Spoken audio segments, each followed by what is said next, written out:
Господа, все больше и больше ваших комментариев под видео я получаю, что вы серьезно переживаете, ведь уже давненько я не играл в Raid Shadow Legends. На самом деле нет, господа, все в порядке, играю. На самом деле игре уже 2 года, и она стала еще больше, лучше и масштабнее, чем когда-либо. Я это серьезно. Сейчас все расскажу. Например, скоро в игре будет проходить турнир среди кланов, где игроки смогут сразиться напрямую с другими кланами, чтобы увидеть, кто из них окажется победителем. А еще в Raid планируется к выходу новая партия эпических и легендарных чемпионов с потрясающей прорисовкой, а также выходит обновление для роковой башни, а это означает, что будут новые награды, новое снаряжение, которые можно выиграть. Также вас ожидают новые брутальные боссы, с которыми нужно сразиться: Небесный Грифон и Древний Дракон. Если вам даже этого недостаточно, то Raid также выпустил первую партию чемпионов во фракции Войны Сумрака. Это совершенно новая фракция в азиатском стиле с потрясающими чемпионами. Каждый ваш переход поддерживает мой канал, и именно благодаря вашей поддержке мы строим все наши проекты.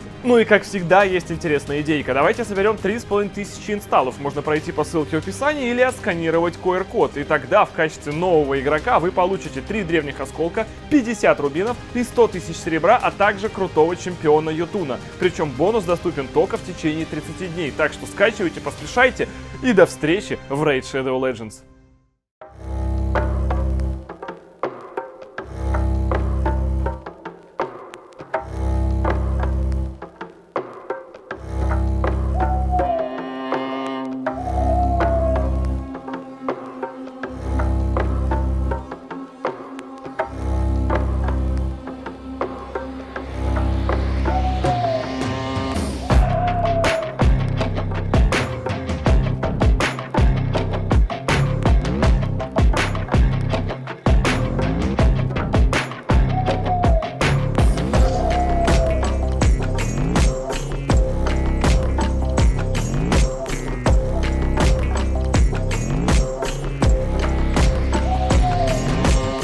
Как вы поняли, мы все боремся за рулевое управление, потому что, нельзя выезжать на неисправной машине, тем более, когда, проблемы с рулем. В итоге у нас все четко, тормоза обслужены, по рулевому управлению поменены частично сальнички, поменены стойки стаба, резиночки, новые шаровые даже у нас снизу стоят, чтобы все крутилось, естественно, вторая втулка поменена маятника. И так далее. То есть теперь по рулевке у нас нет никаких проблем, все точно, надежно, обслужено, новенькое, ехать можно. Однако колеса все равно поворачиваются крайне тяжело. И как правило, не как правило, а скорее всего это из-за самих колес, потому что в стоке и у Соболя, и у Газели вот эти вот велосипедные тоненькие шины. В нашем случае стоит огромная 32-я АТ-шка. Естественно, машинка рулевая без гидроусилителя с этим не справляется. На первый выезд я считаю, что все нормально. Если будет беда или этот проект получит продолжение в связи с вашей активностью или что-то еще мы с ним придумаем, просто вкатим гидроусилитель и все будет как в штатном Соболе, на гидраче будет без проблем. Короче, здесь теперь все супер. Плюс новые усиленные пружины, морда привстала, ехать надо. Итак, у нас все нормально. У нас стоит приборка от Газели, самое главное, которая сюда встала, просто идеально. Если не знать, то... есть мнение, что, возможно, такая же приборка однажды даже могла стоять в Range Rover. Идеально она по ширине подходит, ее никто не резал, просто приборка от Газели вставлена, и сверху, собственно, на нее напялена верхняя крышка от панели рейнджа. Так, мотора хватает, коробка переключается. Слушай, немного шумоизоляции не хватает, мы слышим, как звук идет отсюда. И мы не сделали развал. Поэтому руль немного стоит вот так на бок. В остальном мы прям едем. Мои любимые подлокотники, от которых я просто вижу в рейнже, без которых я не чувствую вообще себя в этом автомобиле. Пепельница, все, пожалуйста. Эти шайбы, конечно, уже с климатом отключены. Печка, то есть там как-то. Но, тем не менее, поворотники дальние с родного переключения, естественно, работают. Электрические стекла без проблем. Господа, я нахожусь прям реально в лакшери. При этом сзади у меня кузов от Газели 3 метра. Я могу сейчас легко взять легчайший просто палит гипсокартона и отвезти его заказчику. Просто мощь. Это удивительно, когда мы делаем... мы же делали это просто так. Кринж-ровер мы называли. Трэш-проект. Мы еще думали, как гараж 54. А получается нормальная вещь. Работает люк, обратите внимание. Я могу даже сделать вот так. А могу сделать вот так. Смотри. То есть Все работает. Также можно сделать, чтобы работал подогрев даже и вентиляция сидений. В данном случае мы не понимаем, из-за чего офигевают люди, то ли из-за того, что в багажнике сидят два моих оператора, то ли из-за того, что у нас реально Range Rover с кузовом от Газели. Но глобально, когда она просто встает на месте, вот мы сейчас с мойки выезжали или просто им на перекрестке, люди офигевают. И самое офигевание происходит, конечно, когда они машину подходят к ней сзади, потому что они проходят мимо натурально Газели, у нас же задняя стенка от Газели, они видят этот кузов от Газели, все в порядке, потом заходят сбоку и понимают, что что-то с этой Газелью не то, начинают более-менее придавать значение то, что их мозг воспринимает эту картинку и офигевает просто моментально. Это, конечно, тема. Блин, если бы в мое время были вот такие грузоперевозки, а, я, может быть, тогда и на YouTube бы не пошел никогда. Вот оно, просто идеально, все, что мне надо.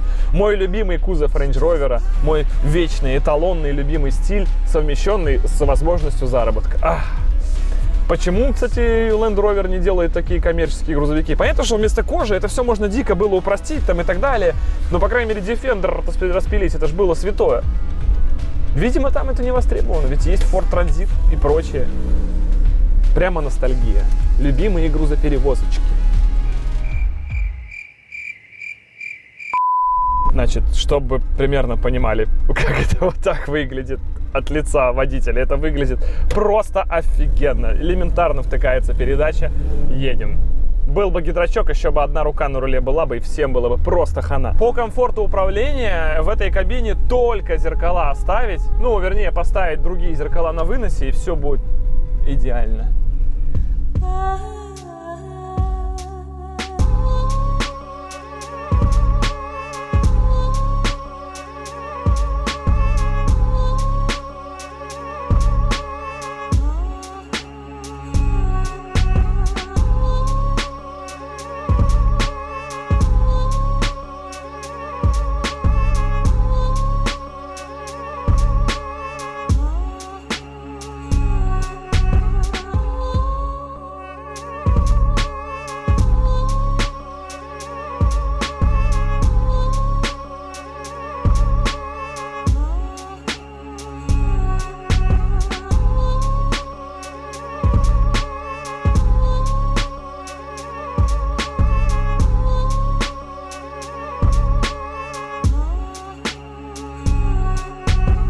И самое главное, что здесь никаких сложных технологий нет. Часто в наших проектах мы вам рассказываем, смотрите, как мы придумали. В данном случае мы вам все уже, получается, 3 серии рассказываем, смотрите, как оно все само складывается. Никакого супер инжиниринга здесь нет. Практически все сток. То есть, исключая то, что мы сделали, да, углубление рамы под кабину, чтобы она просто села в арки. И то этого делать, если прям наспех, было не обязательно. Можно было реально кабину от Ренжа поставить наверх. Ну да, здесь была бы какая-то вот такая ерунда с этими арками и так далее. Если поставить Range Rover на раму от Газели, получится пушка. И смотрите, почему мы искали именно длинную Газель. Потому что у длинной Газели, как я говорил в первой серии, база длиннее. Если бы это была короткая Газель, у нас колеса были бы вот здесь или вообще вот здесь.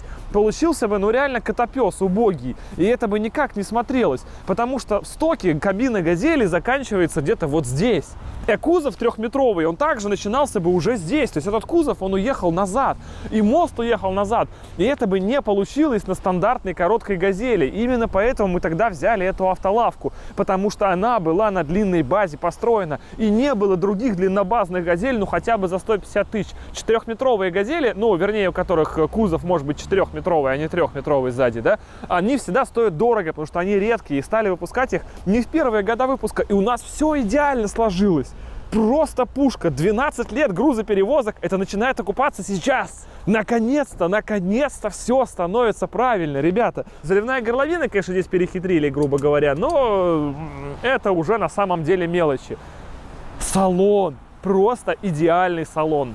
Многие газелисты скажут, что на самом деле совершился теперь один большой недостаток. Она стала хуже Газели. Вы, ребята, сейчас никогда не угадаете, чем. По салону, например. В чем проблема? В чем преимущество салона Газели? Там есть ручник. Нет. Там 3 сиденья. Да. Игорян красавчик. В «Газели» может поместиться 3 человека. Как на самом деле практически в любом коммерческом транспорте. В транзитах, в фиатах, в дукатиках, во всем. Здесь такая должна быть вот шконка. Из-за этого, конечно, нет центральной консоли. Водителю вечно нечего никуда складывать. Поэтому обычно все органайзеры в грузовиках, они вот здесь находятся. Здесь подстаканники, какие-нибудь бардачки и все здесь. Потому что весь хлам у вас разложен на самой торпеде. Центральной консоли, по сути, нет. Потому что тут еще такая лавочка, где в ущербном формате, так скажем так, 1,5 человека могут разместиться, ну, мы знаем, в условиях, когда надо, размещаются и 3, там, и все нормально едет. Здесь же теперь человека стало 2. На самом деле, никогда водители не любят, когда в салоне 3, потому что, когда 3 в любой «Газели», вы всегда по коленке гладите, блин, долбаного этого центрального пассажира, он как ущепенец сидит вот так вот, прям ножкой скрючил, бедняга, и все равно вы на включении задней у «Газели», она включается здесь как 6-я, естественно, его норовите по коленке шелупонькать, что вызывает некое недопонимание. Здесь теперь, да, по-царски сидят, естественно, на рейнджовских креслах 2 человека, но их только 2, но у водителя зато теперь куча места, куда сложить телефон. Вот единственное, что нет места нигде под папку А4. Потому что накладные, документация в «Газели», в любом коммерческом транспорте это вещь, ребят, неизбежная. Они должны всегда где-то быть. Да, здесь есть бардачок, в который помещается А4, но вы же знаете, сколько там обычно этих бумаг, да? Здесь поместится только что-то на полдня. На целый рабочий день не поместится. Еще верхний бардачок, в котором, по сути, ну, тоже вообще больше ничего не поместится. Здесь только ченджер, ну, в общем, тоже суета. То есть, конечно, косяки есть. За сиденьями осталось еще куча места, даже больше, наверное, чем в «Газели», за который поместится инструмент, барахло, какая-то там роба и так далее. Все вот это вот здесь есть, да? Плюс куча вот этих изюминок. Вот Range Rover на механической коробке, как это смотрится? У вас все вот это вот ранжовское, вот он. Вот эта кнопка аварийки от «Газели», вот это ее можно нажать, и она работает, понимаете? Центральная крутилка, она от «Газели», это оригинальная. Это какая же это глубочайшая интеграция Горьковского автомобильного завода в Кавентри? Вот, ну вот, да. Ну-ка. Сейчас мы без зажигания. Погоди, неужели нам не дали дуды? Есть, у нас есть дуда. Все в порядке, все отлично. Пушка.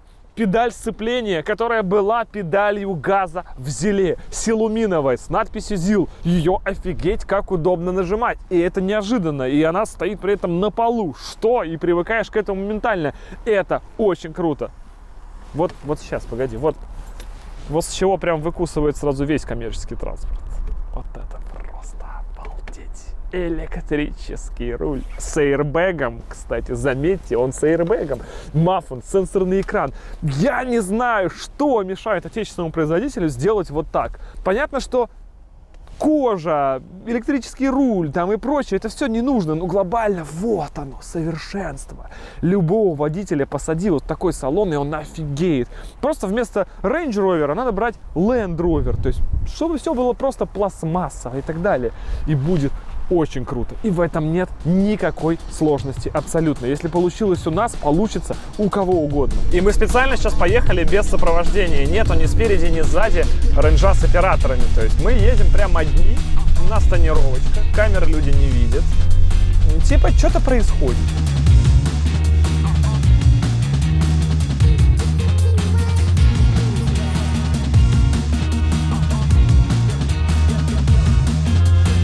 Range Rover Profi. Мы сейчас снимаем. Дело в том, что мы снимаем это в момент, когда вчера вышла серия. И нас капец как узнают на дороге. Прям вообще постоянно узнают. Но в целом люди на большом позитиве. То есть, в принципе, народ хочет идти в грузоперевозки. Ну, в такие, по крайней мере.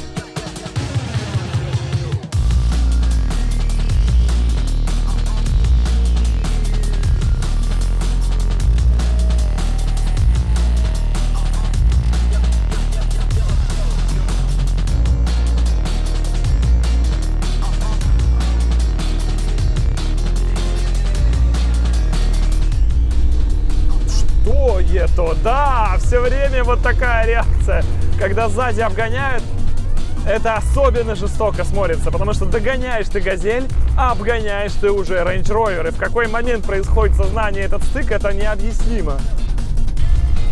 Так, мы обогнали «Газелиста», теперь «Газелист» обгоняет нас, и мы увидим свернутую шею. На 3, 2, 1. Естественно, это всегда срабатывает. Невозможно описать, что происходит в голове людей, когда они догоняют «Газель», а обгоняют Range Rover телефончик. Естественно, это просто шок. Просто шок. Хотя ничего сложного в этом проекте нет. Разрыв. Все, разрыв. Это лакшери перевозки. Это то, что ждала вся вселенная. Но дали это ей только мы.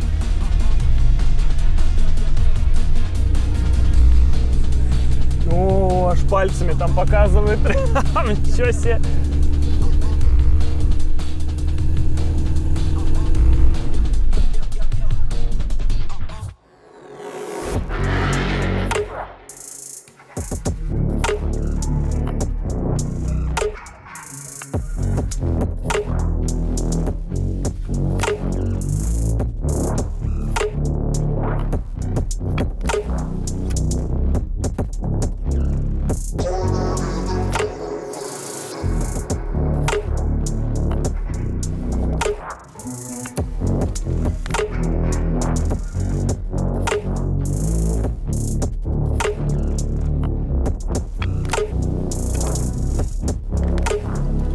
Так, ну что, реакции у нас с вами, ребят, просто навалом. Самое классное, это, конечно, газелисты. Любой человек, который догоняет «Газель», а обгоняет уже Range Rover, не может в своей голове понять, в какой момент он упустил этот переход, что пошло не так, почему только что все было нормально, и вот сзади это «Газель», а теперь он стоит возле Ренжа. Владельцы других Ренжей, владельцы «Газелей», конечно. И удивительно, что в этом нет никакого хайпа, да, мы не делали какую-то провокационную машину, это действительно, это не Майбах со спиленной крышей, это не что-то желтое, яркое, дерзкое, ревущее. Нет, это коммерческий транспорт, пацаны. И он может быть такой, которому завидуют все. И это офигенно. Конечно, много чего не хватает. Очень не хватает гидрача на этих колесах, на этой резине. Не хватает подножки. Как было бы круто, когда ты открываешь дверь, а выезжает снизу подножка. Это было бы, ну, просто невероятно. Это, конечно, космос. Такого лакшери в перевозках никто не видел. Чего мне еще не хватало-то сегодня?